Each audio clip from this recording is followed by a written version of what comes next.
શ્રી હરિરાયજીના પિતૃચરણ શ્રી કલ્યાણરાયજી 3 સેવાના 3 ફલ અને 3 પ્રતિબંધક, એની આપણે આખા ચર્ચા આખી કે પ્રતિબંધકોનું પણ ભાવના કરવી જોઈએ કે આ પ્રતિબંધો છે, આનાથી બચવાનું છે. આ ભાવના કરવાથી પણ પછી આ ભોગા ભાવ પણ શિથિલ થશે. કારણ કે પ્રતિબંધક શું છે એનું જ્ઞાન આપણને નિરંતર હોવું જોઈએ. સેવાના ફલ અલૌકિક સામર્થ્ય, સાયુજ્ય અને સેવા ઉપયોગી દે વૈકુંઠ લોકમાં, એ સેવાનું ફલ છે, સેવાની ફલાવસ્થા છે. અને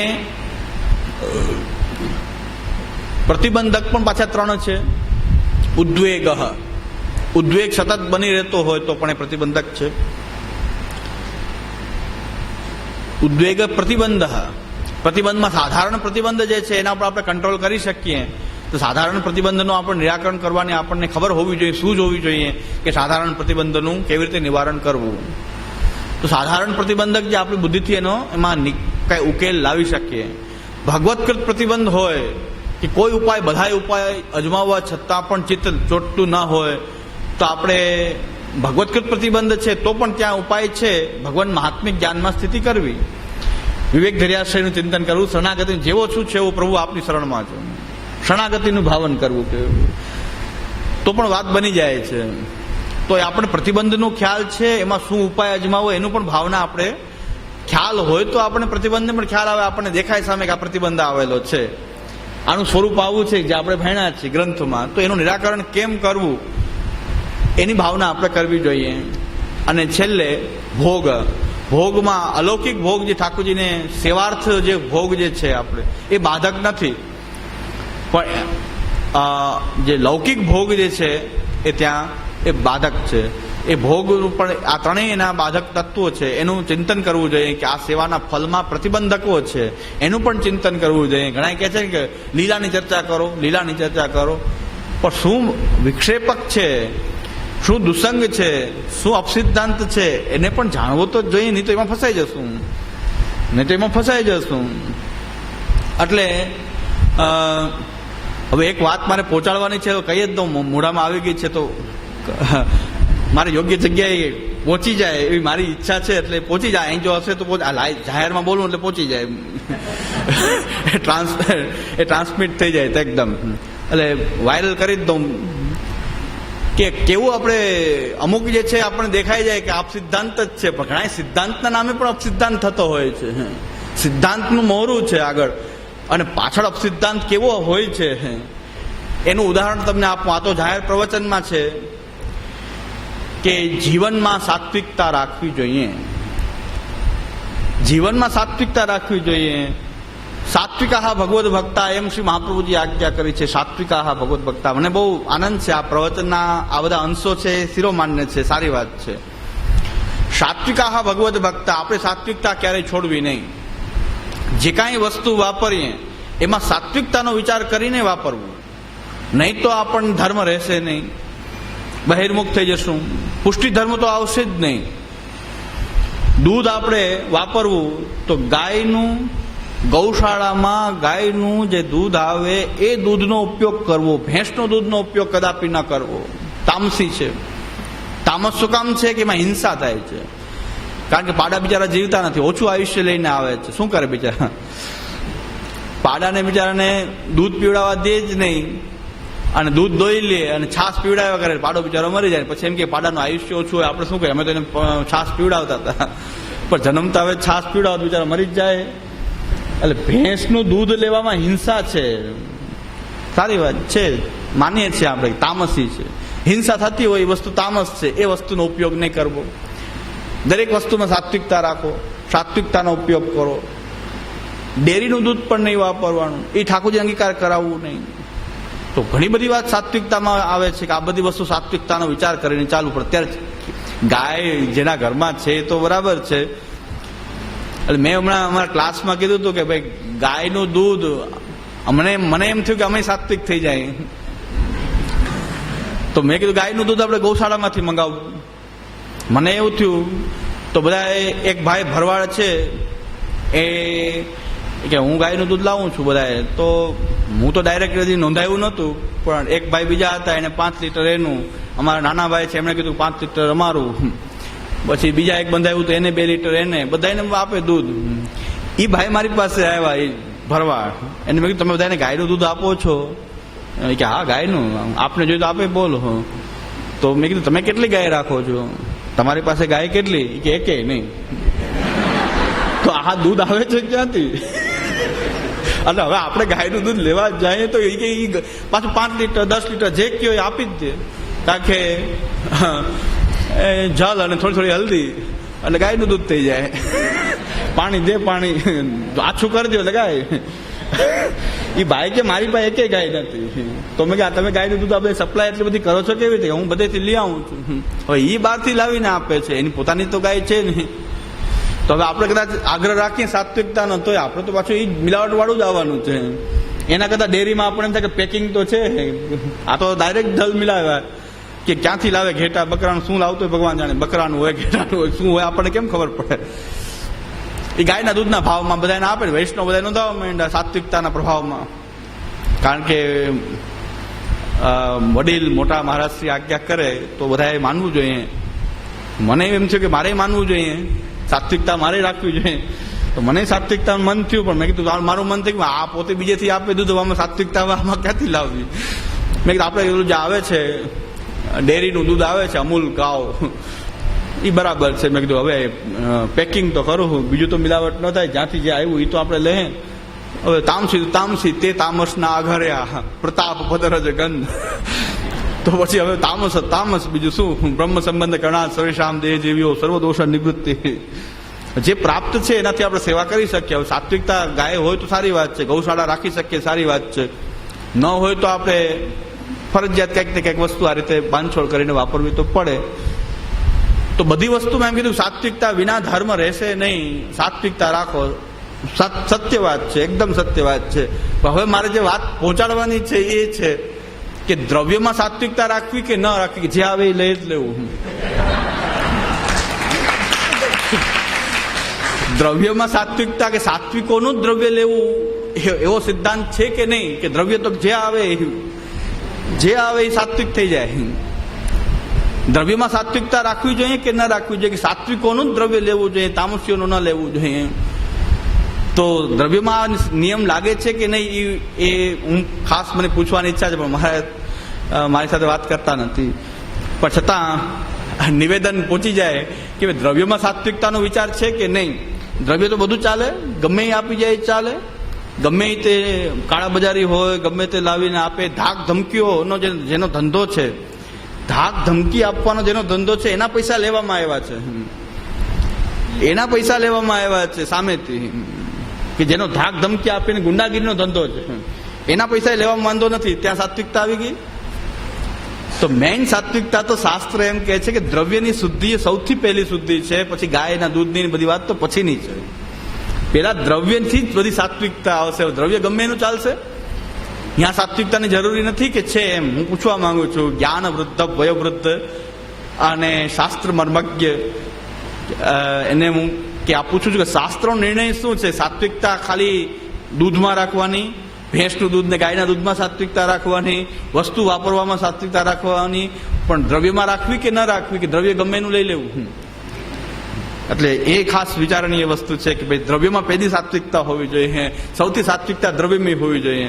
અને એ સાત્વિકતા જો હોય ને તો કરોડો રૂપિયા ભેગા થાય નહીં. સાત્વિકો પાસે કરોડો રૂપિયા હોવા તો જોઈએ ને. સાત્વિકો પાસે કરોડો રૂપિયા હોતા નથી. અમારે માય નિર્ધન કો ધન ઘનશ્યામ, અમારે માય નિર્ધન કો ધન ઘનશ્યામ. ઠાકોરજી હોય પણ ત્યાં પછી લક્ષ્મીજી તો હોય નહીં સાત્વિકતામાં. તો સાત્વિકા હા ભગવત ભક્તા પણ જે ભગવત ભક્તો છે ત્યાં લક્ષ્મીજીને અચ્છા એટલા બધા હોતા નથી. અને તામસીઓનું ભેગું કરો, તામસ દ્રવ્ય ભેગું થાય તો કરોડો ભેગા થાય. બાકી તો પછી આપણે પ્રોજેક્ટ આપણે એવા રાખ. એટલે મેં સાત્વિકતાનો પ્રોજેક્ટ મેં અપનાવ્યો કે વિદ્યાધામ કરવું, 1 રૂપિયો લેવો જ નહીં, સાત્વિકતામાં આપણે જોવું જ નહીં. મેં કીધું એટલે આપસીની આજ્ઞાનો હું તો અમારા તો મોટા છે, વડીલ છે, એમણે સાત્વિકતા રાખો. મેં ભરપૂર સાત્વિકતાનો પ્રયોગ કર્યો કે દૂધ ભલે અમૂલનું વાપરું પણ દ્રવ્ય કોઈનું ના લઉં. એટલે વિદ્યાધામમાં એકનું દ્રવ્ય લેવું જ નહીં, એટલે ચેક જ ન કરવું પડે કે સાત્વિક છો કે તામસ છો કે જે કાંઈ હોય, દ્રવ્ય નહીં લેવું. દ્રવ્ય વગર આપણે ભણાવવાનો અધ્યયન અધ્યાપનની વિદ્યાપીઠનું શું કામ છે? અધ્યયન અધ્યાપન. તો પૈસા વગર થઈ શકે એટલું જ કરવું. બીજા નિષ્ણાંતોને બોલાવું તો 5-5, 10-10, 20,000 રૂપિયા એ લોકોને આપવા પડે મહિને. હવે આટલું ફંડ લાવવું ક્યાંથી? જો એક જે મેં વિષયો બધા લખ્યા છે, વેદાંત, ન્યાય, વ્યાકરણ, સાહિત્ય, ધર્મશાસ્ત્ર, આના જો વિદ્વાનોને બોલાવવામાં આવે તો બધાને પૈસા બહુ મોટા આપવા પડે, અને તો પછી પાછું તામસ થવું પડે, તો પછી બધાનું દ્રવ્ય લેવું પડે, કારણ આ તો ખર્ચો આવી જાય પછી રોજ.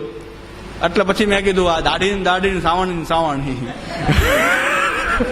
આ ગુજરાતી કહેવત છે સૌરાષ્ટ્રની, કે દાઢી સાવણી. દાઢી એવડી રાખવી કે સાવણીમાં કામ આવે, સાવણીની જરૂર ન પડે. એટલે મેં કીધું થોડોક કષ્ટ પડે, પણ આ બધા વિષયો એવા છે, ન્યાય, વ્યાકરણ, સાહિત્ય, એના કઈ મર્મજ્ઞ નથી, પણ ચંચુ પ્રવેશ કરી શકીએ એટલી બુદ્ધિ છે, તો થોડો ચંચુપાત કરીએ અને આ બધા વિષયોને ભણીએ ને ભણાવીએ. એટલે આ ભણાવવાનો કાર્યક્રમ નથી, સાથે ભણવાનો કાર્યક્રમ છે, કે આવો આપણે સાથે ભણશું, ન્યાય ભણશું, વ્યાકરણ ભણશું, વેદાંત ભણશું. કારણ કે મહાપ્રભુજીની એક ઉક્તિને સમજવી હોય તો આ બધા શાસ્ત્રોનો ઉપયોગ છે. એક જ જો મહાપ્રભુજીની કાર્યકાળ, ઘણા કહે છે ને કે શાસ્ત્ર ભણશું સોમાર્ગ કેમ ભણાશે? એટલે મને ઇન્ક્વાયરી એવી આવી કે આટલા બધા વિષયો લખ્યા છે, તો આ બધું ભણીએ તો પુષ્ટિમાર્ગનું નહીં ભણાય. અરે મેં કીધું આ બધી ખબર છે ને તો જ પુષ્ટિમાર્ગ ખબર પડશે, નહીં તો ખબર નહીં પડે. મેં કીધું એક જ પંક્તિ લગાવવામાં મેં કીધું આ બધા શાસ્ત્રોનો વિનિયોગ છે. મહાપ્રભુજીની એક પંક્તિ ત્યારે લાગે, મહાપ્રભુજીની એક પંક્તિ લગાવવામાં આટલા બધા શાસ્ત્રનું જો આપણે અધ્યયન કરતા હોય તો મહાપ્રભુજીની પંક્તિ બરાબર લાગે, નહીં તો નહીં લાગે. બહુ સાધારણ પંક્તિ છે સિદ્ધાંત મુક્તાવલીમાં. તો અપરમ તત્ર પૂર્વસ્મિન વાદિનો બહુધા જગો માયિકમ સગુણમ કાર્યમ સ્વતંત્રં ચેતી નેકદા તદૈવૈ તત્ પ્રકારેણ ભવતી શ્રુતેર્મતમ. હવે આની અંદર ન્યાયશાસ્ત્ર, સાંખ્ય, ન્યાય, મીમાંસા, આ બધાની જો બરાબર લાગતી હોય તો આપણને ખબર પડે કે આ એક પંક્તિ લગાવવામાં આ બધા શાસ્ત્રનો ઉપયોગ છે, કે મીમાંસા શું કહે છે, ન્યાય શું કહે છે, સાંખ્ય શું કહે છે. આ બધો અભ્યાસ કરશું તો સુમાર્ગ સ્પષ્ટ થશે, નહીં તો સુમાર્ગ સ્પષ્ટ થવો કઠિન છે. એટલે આ વિદ્યાધામનો પ્રોજેક્ટ મને પણ બધે વિદ્યાધામનો ક્રેઝ ચાલ્યો. મેં કીધું આપણે ચંપલા હો, બધે ચંપલાવી તો દઉં જ છું કે વિદ્યાધામ કોઈ કરોડો 150 કરોડની જાહેરાત કરી, એકે 500 કરોડની જાહેરાત કરી. મેં કીધું આ 500 કરોડ 150 કરોડ એના કરતા આપણે આજ્ઞાનું પાલન કરીએ. મોટાઓની આજ્ઞા છે કે સાત્વિક રહો, તો મેં કીધું દ્રવ્ય આપણે 150 કરોડમાં તો આમથી જ આવશે, સાત્વિક તો નહીં આવે. પછી 500 કરોડમાં પણ એનાથી વધારે આવશે. પણ મેં કીધું આપણે શું કરી શકીએ? ભણી તો શકીએ, ભણાવી તો ન શકીએ. એવી યોગ્યતા હું માનતો નથી કે હું ભણાવી શકું, ભણી તો શકાય. આવો ભણશું. તો એના માટે આમંત્રણ છે કે તમે આવો અને આ ભણો. એના માટે મેં પત્રિકા વિતરણ કરી, એક ફોર્મ આપેલું છે, જેને ભણવાની ઈચ્છા હોય એને ફોર્મ લઈ જવું. હું અમારા ઘરેથી જે ફોર્મ મળે છે તે ફોર્મ લઈ જવું, ફોર્મ ભરી દેવું. એમાં સોમાર્ગનો વિષય પણ છે, શાસ્ત્રના વિષયો પણ છે, અને કંઈક સાંસ્કૃતિક વિષયો પણ છે.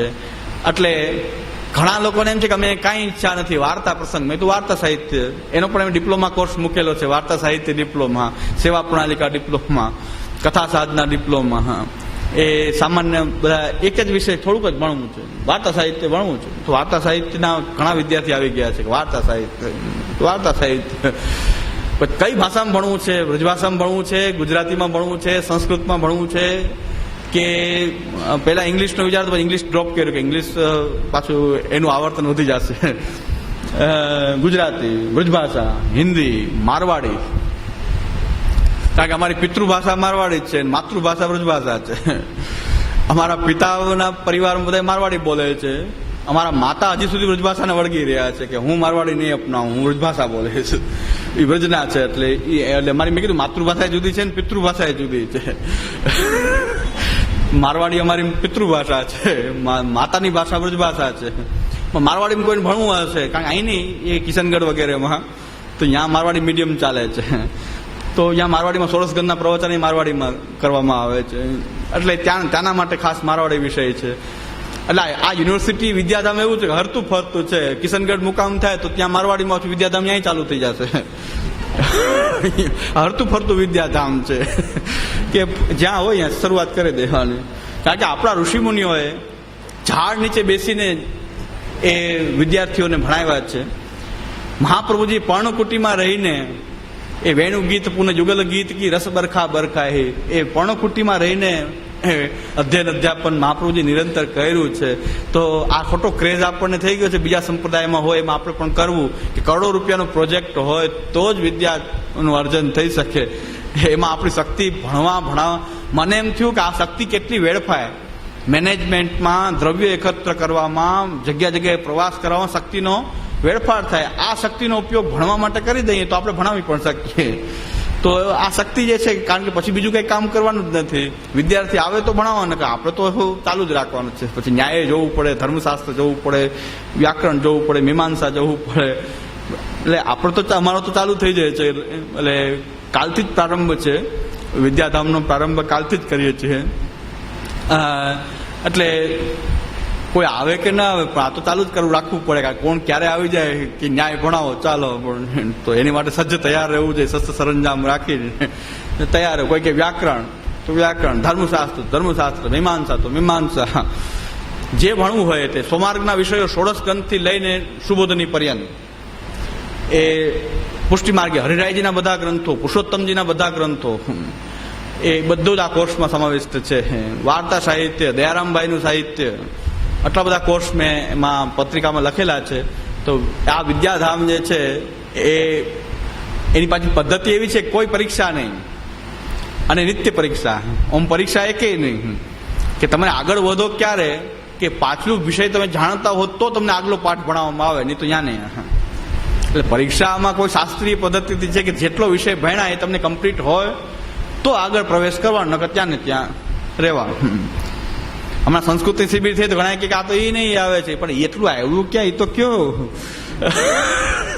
હવે એને જ ભણવાનું છે. શાસ્ત્રની પદ્ધતિ આગળ વધવાનું નથી. તો કે જે વિષય ભણી ગયા છે કે એ નહીં શિબિરમાં પાછું આવ્યું. હવે ભાઈ જ્યાં સુધી એટલું તો આવડવું જોઈએ ને કે જે તમે શીખી ગયા એનો તમે વ્યવહારમાં પ્રયોગ કરતા આવડી ગયો. બસ તમને જે વિષય ભણાવ્યો છે એ વિષય તમને ગમે ત્યારે પૂછવામાં આવે. આ પરીક્ષા એવી કે ગમે ત્યારે પૂછવામાં આવે, તમને આવડવું જોઈએ. નહીં તો પાછું બીજું કાંઈ શિક્ષા નહીં, કોઈ શિક્ષા નહીં, કોઈ નાપાસ નહીં, કોઈ સર્ટિફિકેટ નહીં, પાછું રિપીટ. નમો ભગવતે તસ્મૈ કૃષ્ણાય અદભુત કર્મણે રૂપ નામ વેદે જગત ક્રીડતી. જોયો જ્યાં સુધી કેપેસિટી હશે ત્યાં સુધી વિદ્યાર્થી રહેશે, નહીં તો જય શ્રી કૃષ્ણ. જેટલી કેપેસિટી હોય એટલું ભણાય. આમાં કોઈ પરીક્ષા નથી, કોઈ પ્રકારના કોઈ સર્ટિફિકેટ નહીં આપવામાં આવે, કોઈ ડિગ્રી નહીં, કોઈ ઉપણા નથી ઓઢાડવાના, કોઈ વસ્તુ નહીં. કોઈ ઉપણા નહીં ઓઢાવવામાં આવે, ન સન્માન કરવામાં આવે, ન કાંઈ કરવામાં આવે. ફક્ત ભણાવવું ને ભણવું ને ભણાવવું. તો ભણવું હોય એને આવે, જેટલું ટકી શકે, જેની કેપેસિટી એટલા ટકશે. હા, આવશે કેટલા એ સવાલ છે, પછી એમાંથી ટકશે કેટલા એ પણ સવાલ છે. છતાં ચાલુ રહેશે કે 1 તો 10 વિદ્યાર્થી પણ જો તૈયાર થાય જીવનની અંદર તો આ 10 લાખનો જે આ ગાડરીયો પ્રવાહ છે એમ 10 કાપી છે. જો આ બધા વિષયો આ ગાડરીયો પ્રવાહ જે ચાલે છે એની સામે 10 જ વિદ્યાર્થી આખા જીવનમાં પણ જો તૈયાર થશે અને આ બધા વિષયોનો કોઈ અભ્યાસ કરીને 10 જણા પણ નીકળશે તો આખા સંપ્રદાય માટે કાફી છે. 10 જ જણા 10 દિશાની અંદર એક મૂર્તિ 10 દિશામાં હોય એટલે ઘણું. પછી ટોળાની જરૂર નથી આમાં. 10 લાખનું ટોળા સામે આ 10 જણા કાપી છે. તો 10 જ તૈયાર થાય ને એટલું મારું બહુ મોટું લક્ષ્ય નથી કે આમાં હજારો વિદ્યાર્થી મળશે, પણ 10 તો મળે છે તો 10 દિશામાં એક સ્થાપિત થઈ જાય. અને કોઈ ન ભણે કદાચ તો મારામાં તો ચેન્જ આવ્યા જ જશે કે મને તો મારામાં તો પરિવર્તન આવશે એવું માનીને આ વિદ્યાધામનો પ્રારંભ કરેલ છે. કાલથી જ એનો શુભારંભ છે. અને આ એની બધા કહેતા હતા કે શું વિષય છે, કેવી રીતે છે સમજણ, એટલે મેં કહ્યું છેલ્લે હું આપી દઈશ સમજણ. એટલે આજે આપી દઉં છું કે ભણવાનો સમય રોજનો 1 કલાક છે. જેને 1 કલાક આખા દિવસમાં ગમે ત્યારે ક્યારે તમે હાજરી આપી શકો તો સવારે 6:30 થી 7:30, 3:30 થી 5:30 અને રાતના 9 થી 1 એમાં તમે ગમે ત્યારે 1 કલાક ભણી શકો. તો કોઈ કહેશે કે 12 થી 1 ભણવું છે તો આપણી છૂટ છે કે રાતના 1 વાગ્યા સુધી વિદ્યાધામ ખુલ્લું, કારણ કે 1 વાગ્યા સુધી અમે સૂતા નથી. તો 9 થી 1 માં 1 કલાક ગમે ત્યારે એટલે તમારે ભણવાની બધા કે 9 થી 1 તો બહુ લાંબુ થઈ જાય, 4 કલાક રાતના. એ 4 કલાક એટલે 4 કલાકમાં ગમે ત્યારે અમે ત્યાં ઉપસ્થિત હશું. 9 થી 1 અમે વિદ્યાપીઠમાં તમને મળશું વાંચતા. કે તૈયારીમાં રહેવું પડે ને સતત. કોઈ ન્યાય વાળો આવ્યો, કોઈ ધર્મશાસ્ત્ર વાળો આવ્યો, પછી એમાં કઈ એમને નહીં ચાલે. કઈ એમને તો ન્યાય વાળા કોઈ કે ન્યાય ભણાવો, કોઈ ધર્મશાસ્ત્ર ભણાવો, કોઈ કાંઈ ભણાવો. બધી ડિમાન્ડ કરવાની બધી જ છૂટ છે. પણ 9 થી 1 માં પણ 1 કલાક જ ભણવાનું, 1 જ કલાક. આખા દિવસમાં 1 કલાક, અઠવાડિયે 1 કલાક. બધા અભ્યાસક્રમ છે કે અઠવાડિયે 1 કલાકની તમને છૂટ છે, એ પણ છૂટ છે. 15 દિવસે 1 કલાક, મહિના દિવસે 1 કલાક. તો અને પછી ત્રિમાસિક કોર્સ છે. 3 મહિને તમે આવી શકતા હો તો 3 મહિને તમારે 3 દિવસ આપવા પડે. મહિનાથી ઉપર જાઓ તો પછી તમે 3 દિવસ. 6 મહિને હાજરી આપી શકો તો 6 દિવસ ભણો. અને 6 દિવસમાં પછી પૂરેપૂરો જેટલો સમય આપી શકો, પછી એમાં 1 કલાક નહીં, 6 દિવસ જ આવવું છે 6 મહિનામાં. તો પછી તમે આખો દિવસ તમારે આવીને રહેવાનું અને એ ભણાવવામાં આવશે. તો અને વાર્ષિક વાળાને 12 દિવસ ભણવાનું છે. વર્ષે હાજરી આપી શકે એ 12 દિવસ, વર્ષમાં એને 12 દિવસ ભણી લેવાનું. જે વિષય ભણવા હોય એક સાથે તમે જેટલા વિષય ભણી શકો એટલું તમને છૂટ છે. એમાં કયા કોર્સમાં પેલા દાખલ થવું એવું કઈ નહીં. ઘણા 3 વિષય લખાવ્યા છે ફોર્મમાં કે 3 જગ્યાએ. તમારી કેપેસિટી 3 વિષય મારે ભણવા છે તો કોઈ 3. પણ ઉચિત એ છે કે એક સમાર્ગી વિષય રાખવો અને એક શાસ્ત્રીય વિષય રાખવો, તો બેનું એક સમાનતાથી એક શાસ્ત્ર એક આપો. અને એક મોટી ડિમાન્ડ છે અણુભાષ્ય. તો અણુભાષ્યમાં પ્રવેશ મેળવવા માટે કે અણુભાષ્ય આપણે સ્વીકારીએ છીએ અણુભાષ્ય માટે, પણ એની ટેસ્ટ લેવામાં આવશે કે શાસ્ત્રાર્થ અને સર્વનિર્ણય એ કેટલું તૈયાર છે, અને એના આધારે એને પ્રવેશ આપવામાં આવે કે અણુભાષ્ય ભણી શકાય. તો શાસ્ત્રાર્થ સર્વનિર્ણય કેટલું તૈયાર છે એના આધારે એને આપણે ચેક કરશું કે એને કેટલું તૈયારી છે. નહીં તો આપણે શાસ્ત્રાર્થ સર્વનિર્ણય પાછું એને રિપીટ કરી લેવું એક વખત પડે.